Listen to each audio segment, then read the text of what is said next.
I'm Brian Russell. Welcome back to class. I want to reflect on the role that Israel's wilderness wanderings play in the theology of the Pentateuch and also on its structure.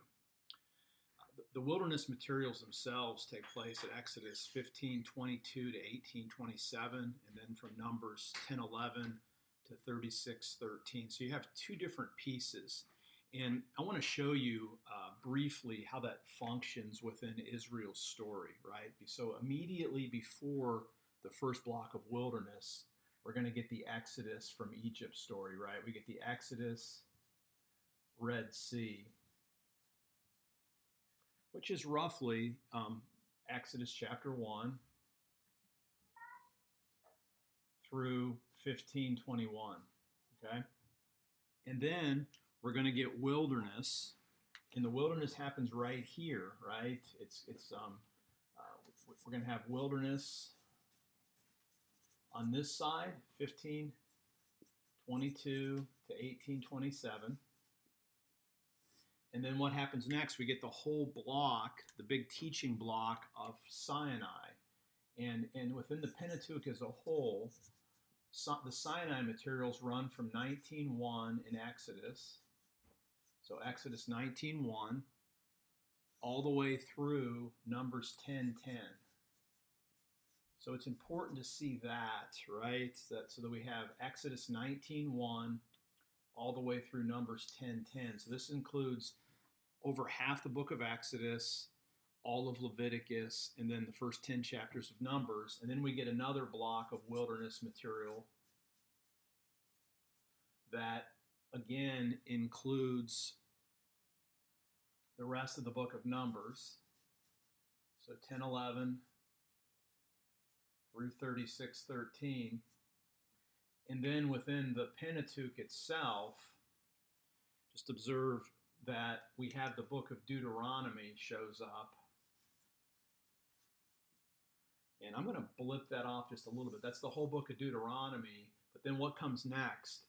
We have the book of Joshua, which focuses on what? The land, right? Into the land. Out of Egypt. So notice that the story is focused on land. They're out of the land of Egypt, going into the land of Canaan. The whole center of this gives the ethic. And if you look at this really carefully, at the whole center of the Sinai material, we get the God's tabernacle. We get the revelation of who God is in Exodus 34:6 and 7, where it says that God is gracious, merciful, slow to anger, abounding in steadfast love. We get the overall teaching of what it means for God's people to live with a holy God in their midst. And so, in the sense of the Sinai, you can summarize Sinai as love God, love neighbor, right? And then the ideal picture of Israel in the wilderness is you're going to have Yahweh at the center. I'm going to put a little box. The box stands for the tabernacle, right? So and God comes and dwells in the Holy of Holies with God's people, and then Israel camps around it, and then you have the nations on the outside of that. And so this whole picture of Sinai is the creation of a kingdom of priests and a holy nation who are going to be God's witnesses to the world. And again, this people is on a journey out of Egypt to the promised land where they can be God's holy missional people for the sake of the world. Now, to get to these places, first to get to Sinai, where they're going to get the vocation and the covenant, and then to get to the promised land, Israel has to go through the wilderness. So just note that you have these framing structures again. This is similar to what we saw earlier in that video about the 5 covenants. In a sense, the whole Bible's got this organization to it. And just notice that wilderness frames out Sinai. So what takes place in the wilderness? Basically 2 themes. And this is going to be important theologically. And I'm not going to go into all the stories in specific, but you'll recall this. There's a lot of grumbling, right? Now, there's two themes that run through the wilderness, and those themes are God's gracious provision.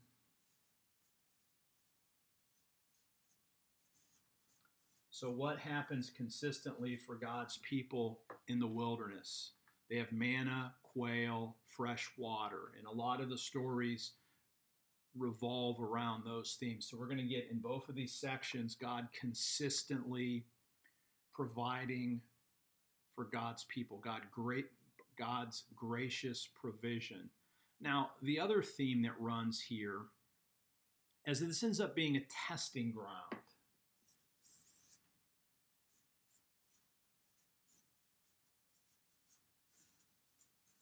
It's a testing ground for faithfulness, right? So you may recall the story back here in chapter 17 when Israel's having a battle. As long as Moses can hold up his arms, God's people win. It's about God, it's not about Israel. And so what Israel has to do is be faithful. In that grumbling motif that runs through here, when God's people are grumbling and complaining about a lack of food or provisions, there's always provisions made. But the folks get themselves in trouble when they're disobedient. Whether it's about them misappropriating the provision of manna by going out on the seventh day, or hoarding extra on a day when it's going to come back the next time, or when it becomes more serious, like when you get to this section of the wilderness, when God's people refuse to go up into the promised land, where then it becomes not just a testing ground, but it's also a dead space, right? Literally, where they get stuck over here for a generation, 40 years, while a whole generation dies off. I'll say something else about the generations as we get further into the class. But just notice this testing ground, and this becomes a testing ground where Israel fails, right? This whole generation fails. Also, Aaron fails in the wilderness, and so does Moses. And so it's a testimony to God's provision, but it's also a warning, right? It serves as a warning about faithfulness and the blessings that come through faithfulness, and a warning against disobedience. So this is just a little bit about the wilderness. And again, I want you to see how the big pieces of the Bible fit together to portray its message. If you have any questions, let me know. I'm Brian Russell. It's my absolute privilege to be your instructor this semester, and I'll see you next time.